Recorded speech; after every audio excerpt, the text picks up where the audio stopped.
السلام علیکم ورحمۃ اللہ وبرکاتہ۔ میرے پیارے آقا علیہ الصلوۃ والتسلیم کے پیارے دیوانوں، خاتون جنت حضرت فاطمۃ الزہرا رضی اللہ تعالی عنہا کی کنیزوں، تذکرۃ الانبیاء کے درس نمبر 78 میں آپ تمام کا استقبال ہے۔ ہم سن رہے ہیں اللہ کے نبی سیدنا موسیٰ علیہ السلام اور ہارون علیہ السلام کی سوانح۔ ہم نے کل تک موسیٰ علیہ السلام کی ولادت کے واقعات کو سماعت کیا، کس طرح سے آپ کی والدہ نے آپ کی ولادت کے بعد فرعونیوں سے آپ کو بچانے کے لیے اللہ کے حکم پر آپ کو صندوق میں ڈال کر دریائے نیل کے حوالے کر دیا، اور کس طرح سے وہ صندوق ایک نہر کے ذریعے ہوتا ہوا فرعون کے دربار تک پہنچا، اور پھر کس طرح سے موسیٰ علیہ السلام ایک بار پھر اپنی والدہ کے پاس واپس آئے، آج انشاءاللہ ہم اور آپ سنیں گے۔ آئیے آگے بڑھنے سے پہلے حسب معمول اللہ کے پیارے محبوب صلی اللہ علیہ وسلم کی بارگاہ میں درود شریف کا نذرانہ پیش کر لیتے ہیں۔ آپ تمام بھی میرے ساتھ مل کر پڑھنے کی ضرور کوشش کریں۔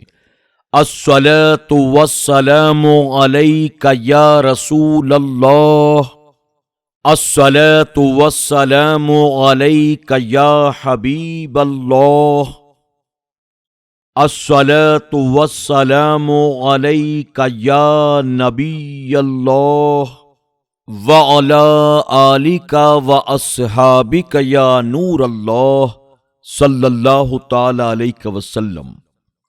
موسیٰ علیہ السلام کی پرورش آپ کی ماں کے ذمے، اور ہم نے پہلے ہی سب دائیاں اس پر حرام کر دی تھیں، تو بولی کیا میں تمہیں بتا دوں ایسے گھر والے کہ تمہارے اس بچے کو پال دیں اور وہ اس کے خیر خواہ ہیں؟ تو ہم نے اسے اس کی ماں کی طرف پھیرا کہ ماں کی آنکھ ٹھنڈی ہو اور غم نہ کھائے، اور جان لے کہ اللہ تعالیٰ کا وعدہ سچا ہے، لیکن اکثر لوگ نہیں جانتے۔ اللہ تعالیٰ نے موسیٰ علیہ السلام کی طبیعت میں اپنی ماں کے دودھ کے بغیر تمام دودھ پلانے والی عورتوں سے نفرت پیدا کر دی تھی۔ فرعون نے بچے کی پرورش کے لیے دایا بلانے کا حکم دیا، جو دایا بھی آتی آپ اس کا دودھ نہ پیتے، لیکن بھوک کی وجہ سے آپ بے قرار ہو رہے تھے۔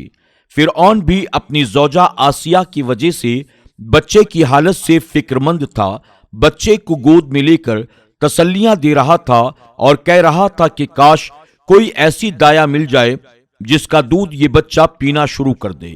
اس موقع کو غنیمت سمجھتے ہوئے آپ کی بہن نے کہا، میں تمہیں ایک گھر والوں کا پتہ بتاتی ہوں جو اس بچے کی تربیت میں کوئی کمی واقع نہیں ہونے دیں گے، جو اس کی پرورش کی ضمانت دیں گے، کسی قسم کی خیانت سے مرتکب نہیں ہوں گے، خلوص سے سب کام کریں گے، کوئی نقص لازم نہیں آنے دیں گے، اور وہ اس کے خیر خواہ ہیں۔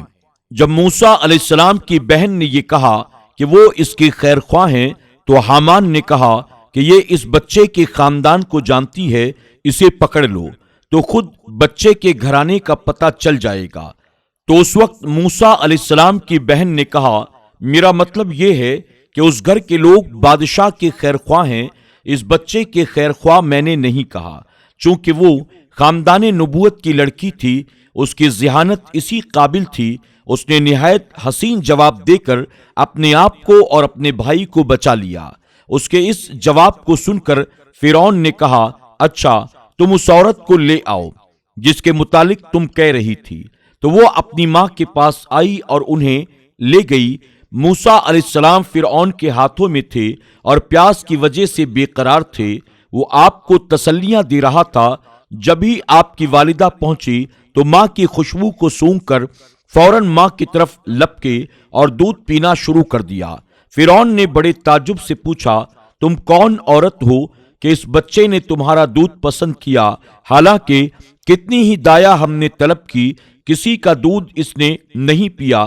تو آپ کی والدہ نے جواب دیا کہ بے شک میں ایسی عورت ہوں کہ مجھ میں خوشبو آتی ہے، یعنی میں اپنے آپ کو صاف ستھرا رکھتی ہوں، میرا لباس صاف ستھرا ہوتا ہے، اچھی قسم کی خوشبو استعمال کرتی ہوں، اور قدرتی خوشبو بھی میرے جسم سے آتی ہے، میرا دودھ بھی پاکیزہ، خوش ذائقہ اور خوشبودار ہے۔ آج تک میں نے جس بچے کو دودھ پلایا ہے اس نے ضرور میرا دودھ پیا ہے۔ فرعون نے موسیٰ علیہ السلام کو آپ کی والدہ کے سپرد کر دیا اور ان کا خرچ بھی مقرر کر دیا۔ رب تعالیٰ نے آپ کے دل میں ایک وعدہ ڈالا کہ تم اس بچے کو پھینک دو، میں تمہارے پاس اسے واپس لوٹا دوں گا۔ اس وعدے کو اللہ تعالیٰ نے پورا فرمایا تاکہ آپ کی والدہ کو یقین ہو جائے کہ جب یہ وعدہ پورا ہو گیا ہے تو یہ بچہ رسول بھی ضرور بنے گا۔ اکثر لوگ اللہ تعالیٰ کی قدرت اور اس کی حکمت سے بے خبر ہیں، وہ یہ نہیں جانتے کہ اس کی قدرت کے مقابلے تمام تدبیریں کچھ حیثیت نہیں رکھتی۔ موسیٰ علیہ السلام کا قبطی کو گھونسا مارنا۔ وہ شہر میں داخل ہوئے اس وقت جب بے خبر سو رہے تھے اس کے باشندے۔ پس آپ نے پایا وہاں دو آدمیوں کو آپس میں لڑتے ہوئے، یہ ایک ان کی جماعت میں سے تھا اور ایک دوسرا ان کے دشمنوں میں سے۔ پس مدد کے لیے پکارا آپ کو۔ اس نے جو آپ کی جماعت سے تھا اس کے مقابلے میں جو تھا آپ کے دشمن گروہ سے تعلق رکھتا تھا، تو سینہ میں گھونسا مارا۔ موسیٰ علیہ السلام نے اس کو اور اس کا کام تمام کر دیا۔ آپ علیہ السلام نے فرمایا یہ کام شیطان کی طرف سے ہوا، بے شک وہ کھلا دشمن بہکا دینے والا ہے۔ آپ علیہ السلام نے عرض کیا اے میرے رب، میں نے اپنی جان پر زیادتی کی تو مجھے بخش دے۔ رب تعالیٰ نے اسے بخش دیا، بے شک وہی بخشنے والا مہربان ہے۔ عرض کی اے میرے رب، جیسے تو نے مجھ پر احسان کیا تو اب ہرگز میں مجرموں کا مددگار نہ ہوں گا۔ موسیٰ علیہ السلام کے پوشیدہ طور پر شہر میں داخل ہونے کی مختلف وجہ بیان کی گئی، تاہم زیادہ صحیح وجہ یہ معلوم ہوتی ہے کہ موسیٰ علیہ السلام کو شروع ہی سے اپنی والدہ کے پاس رہنے اور ان کی باتیں سننے کا موقع مل گیا تھا۔ ساری صورتحال سے آپ اچھی طرح آگاہ ہو گئے، نیز آپ پر اپنے جلیل القدر آباء و اجداد کے منصب نبوت پر آگاہی ہو چکی تھی۔ آپ علیہ السلام نے جب دیکھا کہ فرعون خدا بنا بیٹھا ہے اور لوگوں سے اپنی پرستش کراتا ہے، تو آپ کا موحد ذہن اس شرک صریح کو زیادہ عرصہ گوارا نہ کر سکا، اور آپ کے پرجلال مزاج نے فرعون کو اس ناشائستہ حرکت پر ٹوکا، اور آپ نے فرعون اور فرعونیوں کی گمراہی کا رد شروع کر دیا۔ بنی اسرائیل آپ کی بات سنتے، آپ کی اتباع کرتے، آہستہ آہستہ اس کا چرچا ہو گیا۔ فرعون کو بھی براہ راست خدائی دعویٰ سے ٹوک چکے تھے، اس لیے قطع تعلق تک نوبت آ پہنچی۔ آپ کو مجرم اور باغی سمجھا جانے لگا، چنانچہ اس کے شر سے اپنے آپ کو محفوظ کرنے کے لیے روپوش ہو گئے، اور اگر کسی ضروری کام کے لیے آپ کو شہر میں آنا پڑتا تو آپ ایسے وقت شہر میں آتے کہ کانوں کان کسی کو خبر نہ ہو۔ یہ واقعہ بھی اسی وقت پیش آیا جب آپ ایسے وقت شہر میں آئے کہ لوگ آرام کر رہے تھے۔ چنانچہ علامہ قرطبی اور دیگر محققین نے اس قول کو ترجیح دی ہے، اور اس سے پہلے علامہ قرطبی لکھتے ہیں آپ کے شہر میں خوف سے چھپ کر داخل ہونے کی وجہ یہ ہے کہ ابن اسحاق نے کہا کہ یہ اس وقت کی بات ہے جب آپ نے فرعون کے ساتھ اختلاف کو ظاہر فرمایا اور فرعونیوں کے بتوں اور فرعون کی عبادت کی مذمت کی، تو ان کی طرف سے شدید رد عمل ہوا، جس کی وجہ سے آپ نے اپنے آپ کو محفوظ کرنے کے لیے پوشیدہ رہنے کی راہ اختیار کر لی۔ ان دونوں میں ہی آپ شہر میں پوشیدہ طور پر اس وقت داخل ہوئے جبکہ لوگ غفلت میں تھے۔ جب آپ شہر میں داخل ہوئے تو آپ نے دیکھا دو آدمی آپس میں دست و گریبان ہیں، ایک اسرائیلی اور دوسرا قبطی ہے۔ اسرائیلی نے آپ کو مدد کے لیے پکارا، آپ آگے بڑھے کہ قبطی کو دست درازی سے منع کریں۔ جب اس نے بات نہ مانی تو آپ نے اسے ایک مکہ رسید کر دیا۔ اسے قتل کرنے کا ارادہ نہ تھا، لیکن وہ مکہ جان لیوا ثابت ہوا اور اس کا قصہ تمام ہو گیا۔ حضرت ابو قتادہ نے ان دونوں کے لڑنے کی وجہ یہ بیان کی کہ وہ قبطی اسرائیلی کو لکڑیوں کا بھاری گٹھا اٹھانے کا حکم دے رہا تھا، اس نے اٹھانے سے انکار کر دیا۔ چنانچہ اس قبطی نے حاکم کا فرد ہوتے ہوئے اسے زد و کوب شروع کی۔ اتنے میں آپ تشریف لائے، اور اسرائیلی نے آپ سے فریاد کی، اور حضرت موسیٰ علیہ السلام اس کی فریاد رسی کے لیے محض اس لیے نہیں گئے کہ فریاد کرنے والا اسرائیلی تھا، بلکہ اس کی وجہ یہ تھی کہ ہر مظلوم کی مدد کرنا ہر دین میں فرض ہے۔ شیطان کی طرف قتل کو منسوب کرنے کی وجہ، اللہ تعالیٰ نے کافروں کو قتل کرنا مباح کر رکھا ہے، لیکن ایک وقت تک ان کے قتل کو مؤخر کیا گیا تھا۔ کچھ عرصہ بعد قتل کرنا مستحب ہوتا، لیکن وقت سے پہلے قتل کرنے سے مستحب کو ترک لازم آ گیا۔ اس وجہ سے آپ نے اس فعل کو شیطان کی طرف منسوب کر دیا کہ میرا اقدام ترک مستحب پر شیطان کے عمل سے ہے۔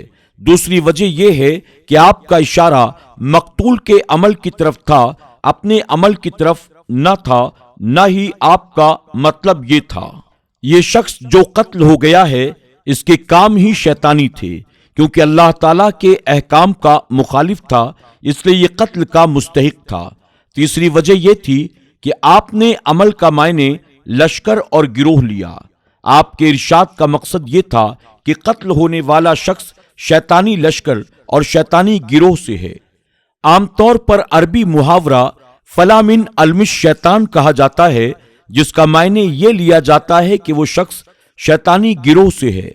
ربی انی ظلمت نفسی فاغفر لی کہنے کا ایک مطلب تو یہ بھی ہو سکتا ہے، اے اللہ، جو مستحب کام مجھ سے چھوٹ گیا ہے میں نے اسے جلدی قتل کر دیا، اگرچہ حق یہ تھا کہ تاخیر کی جاتی، اس کی وجہ سے میں نے اپنی جان پر زیادتی کی ہے، تو اس ترک مستحب کو بھی معاف فرما۔ دوسرا مطلب یہ ہے، اے میرے رب، میں نے اس ملعون کو قتل کر کے اپنی جان کے لیے وبال بنا لیا ہے، کیونکہ اگر فرعون کو یہ پتہ چل گیا تو وہ مجھے قتل کر دے گا، اس لیے اے اللہ میری پردہ پوشی فرمانا کہ یہ خبر فرعون تک نہ پہنچے۔ تو اللہ تعالیٰ نے فرعون تک اس خبر کو پہنچنے سے مخفی رکھا۔ میرے پیارے آقا علیہ الصلوۃ والتسلیم کے پیارے دیوانوں، خاتون جنت حضرت فاطمہ الزہرا رضی اللہ تعالی عنہا کی کنیزوں، آج کے درس میں بس اتنا ہی۔ انشاءاللہ کل ہم اور آپ سنیں گے کہ کس طرح سے اس قبطی کے قتل کی خبر فرعون تک پہنچی، اور پھر موسیٰ علیہ السلام ہجرت کر کے مدین تشریف لے گئے، اور پھر مدین میں آپ کے ساتھ کیا کیا واقعات پیش آئے۔ آپ تمام سے گزارش ہے کہ آپ ہمارے درس میں شروع سے لے کر آخر تک اسی ذوق و شوق و محبت کے ساتھ بنے رہیں، خود بھی سنیں اور اپنے دوست احباب کے ساتھ بھی اسے زیادہ سے زیادہ شیئر کرنے کی کوشش کریں۔ اور آپ تمام سے گزارش ہے کہ آپ ہمارے درس کو لائک بھی کریں، اور کم سے کم ایک بار سبحان اللہ کمنٹ باکس میں لکھ کر نامہ اعمال کی نیکیوں میں اضافے کی کوشش کریں۔ اگر آپ نے SDI آڈیو چینل کو سبسکرائب نہیں کیا ہے تو ابھی سبسکرائب کر لیں، اور آئندہ آنے والے تمام نئے درس کی نوٹیفیکیشن کے لیے بیل آئیکن کو کلک کرنا نہ بھولیں۔ انشاءاللہ زندگی رہی تو کل پھر ہماری اور آپ کی ملاقات ہوگی۔ تب تک کے لیے اجازت دیں، اپنا اور اپنوں کا خوب خیال رکھیں۔ اللہ آپ کی نیکیوں میں خوب اضافہ فرمائے۔ السلام علیکم ورحمۃ اللہ وبرکاتہ۔